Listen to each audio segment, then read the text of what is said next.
All right. So Disney has their new movie Hoppers out, which is Pixar. Now, I haven't seen all of Pixar's movies. I believe there's a few recent ones I haven't seen. I think it's Soul, Luca, and Elio. I believe those are the three. I believe Elio's Pixar. Those are the three. I could be wrong, but I think it is. If it's not, then oh well. I haven't necessarily kept up with Disney lately as I used to.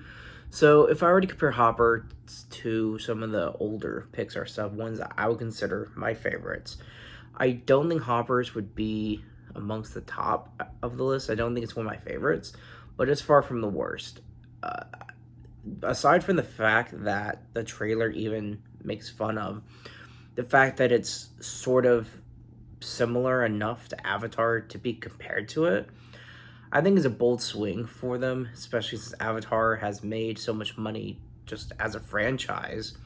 Um, Even if there is enough decisions that the characters make in Hoppers that it isn't directly a copy of Avatar, it's similar enough to be compared to it. So the one thing I found interesting is they do keep everything into the sort of personal, emotional story that Pixar is usually pretty good at.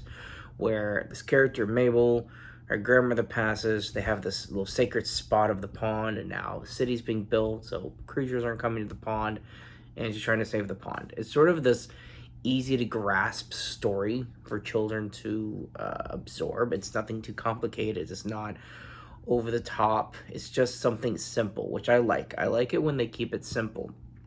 And in this movie, of course, the Avatar references and connections is the fact that Mabel at her school, there's this person at the school that has this technology to put their minds into robotics, which look just like animals, which happens to be beavers for this movie particularly, to go and communicate. And so these people at the school, their study is study, just observe and don't interact, don't mess with the natural order of things. Where Mabel, she wants to go directly interact and get the pond saved. So it's sort of the sort of animals are heroes in the movie sort of situation, which has also been done before by the Wild Robot. That was also I could say this movie was highly compared to that, just in the sense of something's going on, technology and modern stuff damages the environment over time. People slash technology will want to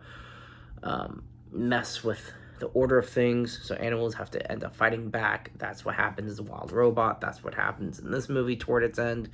So it isn't, I would say, a completely original story, but as far as the storytelling aspect of the character's personal character development and growth, that they keep it close to home and they keep it personal, which I think is one. I think that the best move this movie could have made is, besides it being compared and it has following other movie tropes and it has plot points that have been done before repeatedly, I think keeping a simple, relatable character story is what pushes those things aside that could have been distracting, but it's like, no, here's our story.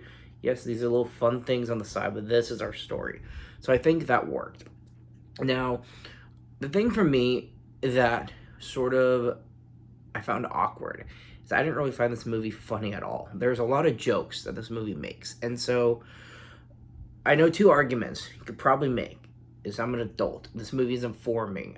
Maybe I wasn't supposed to find any of it funny, but kids don't drive themselves to theaters. Parents have to find it a little bit funny. So here's my counter argument to that. Now, the theater I watched Hoppers in wasn't full, but I was able to count there were at least five separate families sitting separate from where I was that had children, either at least one or two child there in the theater. Out of all the jokes throughout the movie, I heard one child laugh once. So my argument, well, my counter argument is, at least in the theater I saw it in, it didn't appear that even the children found this movie funny. So aside from their, I thought, pretty decent story, the comedy just didn't hit. It really didn't at all. But it's my opinion, and seemingly the opinion of other children who this movie is probably intended for. But If you don't believe any of that, see it for yourself. See if it is funny. Maybe me and the at least 5 other children in the theater were just, maybe we're just extremely picky when it comes to comedy. I don't know. But overall, it was a decent story. The animation looked pretty good for the animals. Pixar has this weird thing, and I saw it with a trailer with Elio, and I'm hoping that's Pixar now, referencing it so much in this video. And even with Luca, I guess, it seemed like Pixar's animation always looks really good when they don't depict humans. In this movie, the animation with the animals all looked, I thought, pretty good.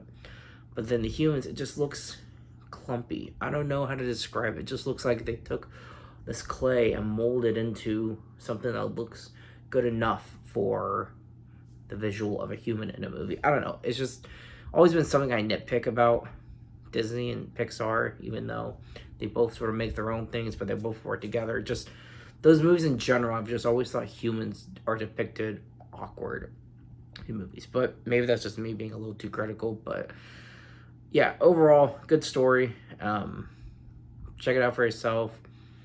Let me know if maybe you thought it was funny, because I didn't. But Pixar, like I said, usually does pretty good with the story aspect, which is what this needed.